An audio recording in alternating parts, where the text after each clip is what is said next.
Dimi, many congratulations on the win, a perfect start to your campaign. How would you reflect on that performance tonight? Yeah, how do I reflect? I grow into the game. That's how I reflect on it the most. And then fair play to Dylan. As soon as I hit the match start, finish to win the game, he shook my hand and he said, like, Dimi, you was so crucial every time when it mattered. Every time when it was 2-2, you stepped up, you done the right things. You didn't really miss much. And I was like, Dylan, wow, mate.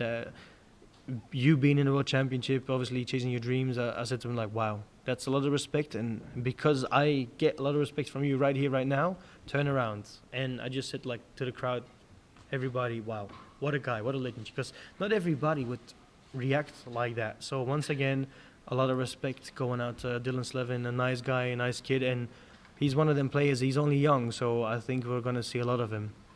We've seen a lot of big names exit the tournament tonight. Especially tonight, yeah. Did that sharpen your focus ahead of the game? Yeah, I've said it in the other interview before. They was asking me, like, oh, Dimitri van den Bergh, you was playing the last game of tonight, but you saw seed after seed after seed getting knocked out. How did it make you feel? And I said to them, like, well, first of all, you don't want to be part of that group. But second of all, I was saying, focus.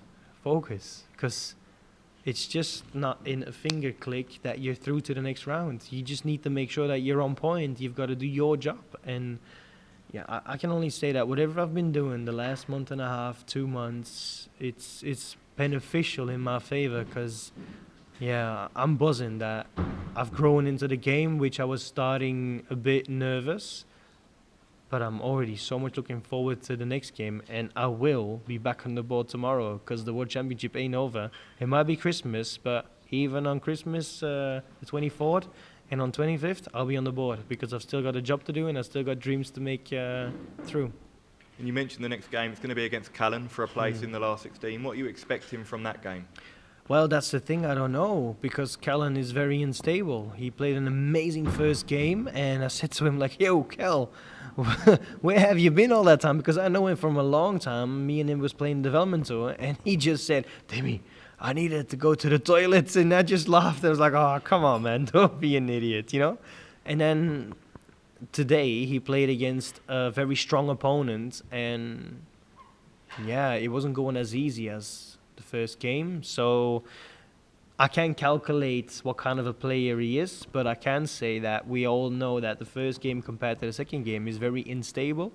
That is one of them things that will give me more confidence because I know that I am a very stable player, even though that it wasn't the greatest of years on the floor tournaments in Europeans. Everybody knows that I was still a very good performer on the majors, so that's why I'll just keep pushing forward, and I've got my own dreams and my own goals to achieve. Thanks, Dimi. Well done. And you guys, thank you. Dimitri, congratulations on the result.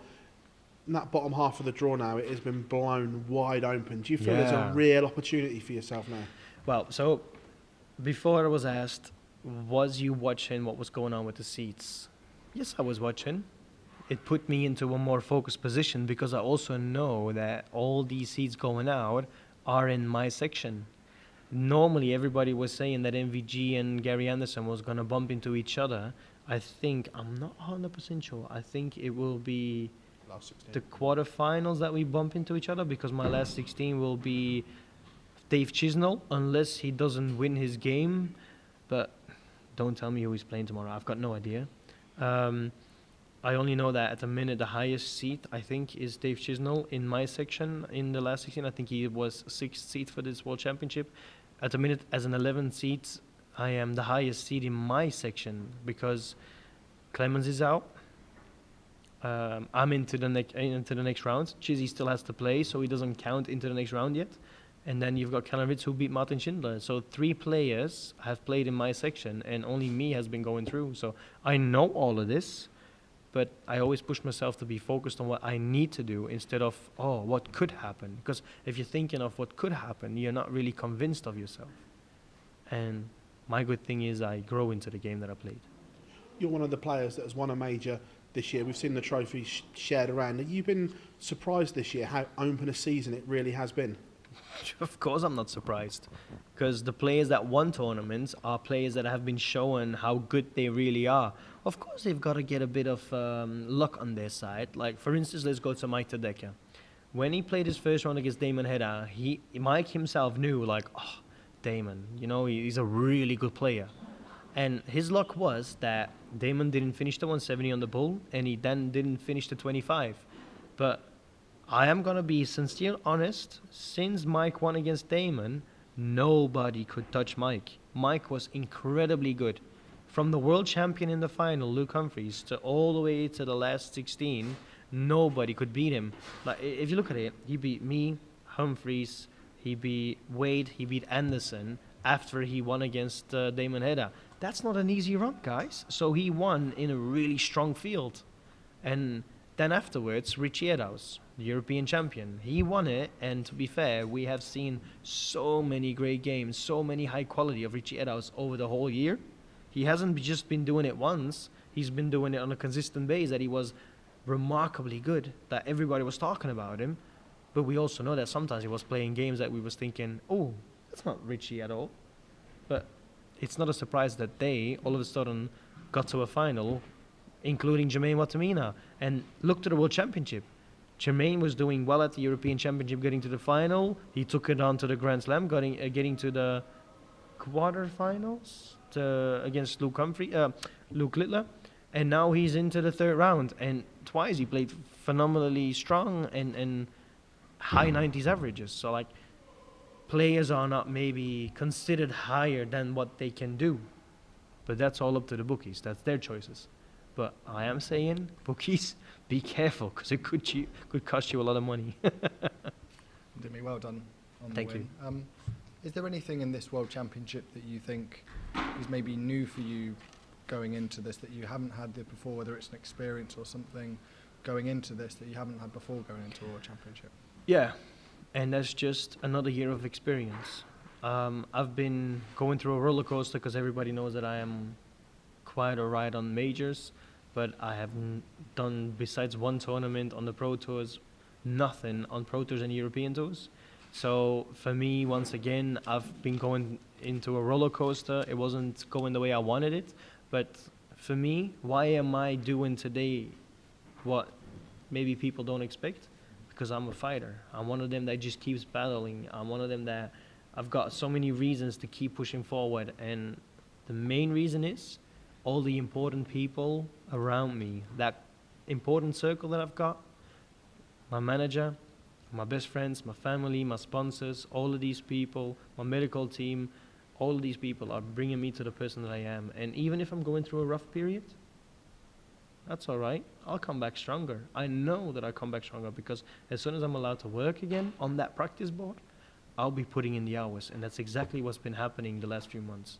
I'll put in the hours as much as I can, as much as my body let me practice.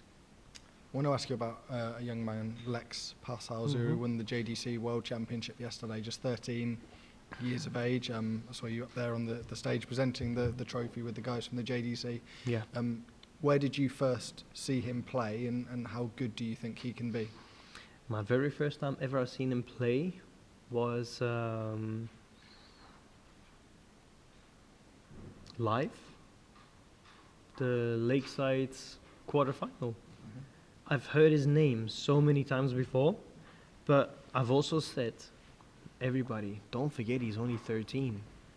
He's still so young. There's so much in his life that's still going to happen.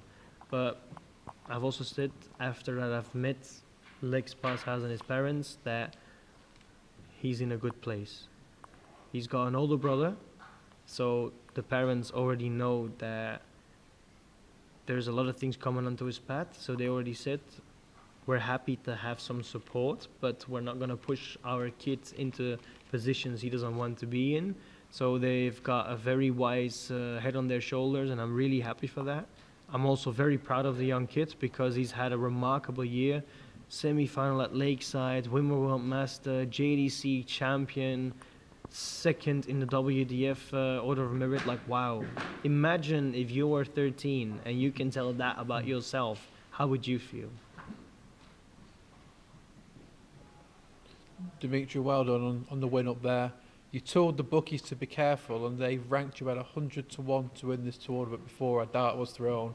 Do you think you've been overlooked, given that you are a major winner? You made a quarter-final in Blackpool and semi-final at the World Grand Prix? This is such an unuseful question. I've got no idea what bookies means. I've already talked to my manager a few times, so many times. He loves football. He loves to put in bets for his soccer teams, for Champions League. He always explained to me what it means. I still don't have a clue what it actually means. So if they call me 100 to 1, all right. I don't understand it anyway. If they call me 1-on-1, doesn't that mean that I'm going to win it? Is that correct? If they call me 1-to-1, yes. It's very likely. So when is this going to happen? I've got to put my foot in there, you know. Do you think you should be talked about more as a potential contender for this No, of course championship? not. Of course not. Why should I? Am I winning multiple majors in a year? No, I'm not. I've won 2 in the space of 4 years, but before 2020, I didn't win any of them. So why should I have been all of a sudden high? No, I like to be feet on the ground, work my ass off. I've got a lot of dreams, and at the end of the day, there's only one thing I want to do.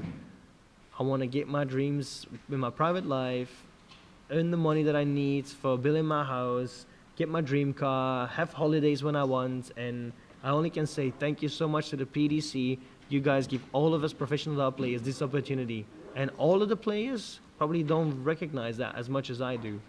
Every time, every year, I'll let the PDC staff know, thank you guys, you work a lot of things very important for us professional dart players, because otherwise we have to do a 9-to-5 job. Mm-hmm. Trust me, none of them like to be awake at 8 o'clock in the morning. None of them. It has been a good year on TV for you, and it could get better. It's been good as well for your teammate, Belgian teammate Mike De Decker, lifted his first major. Yeah. With him going out early, and if you went on a run here, could you potentially knock him out of a Premier League spot, or is there room for 2 Belgians maybe next year?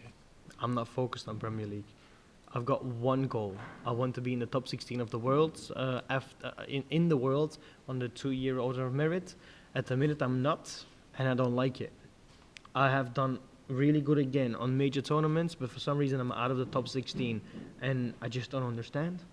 So whatever's happening, whatever opportunities I'm going to get, I'll talk about it, I'll think about it, but I'm not focused on that. I'm focused on, I want to be in the top 16 of the world after the World Championships, and I knew what I needed to do.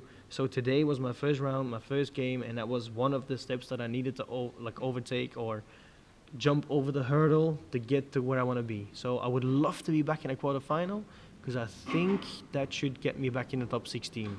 If not, I'll be disappointed. It doesn't even if I would be given the Premier League and I'm not in the top 16, I'm telling you now, I'll be disappointed, because I don't want to fall out of the top 16, because it's so important and so massive for us professional dart players. Dimitri, good luck in the next round. Thank you. Thank you.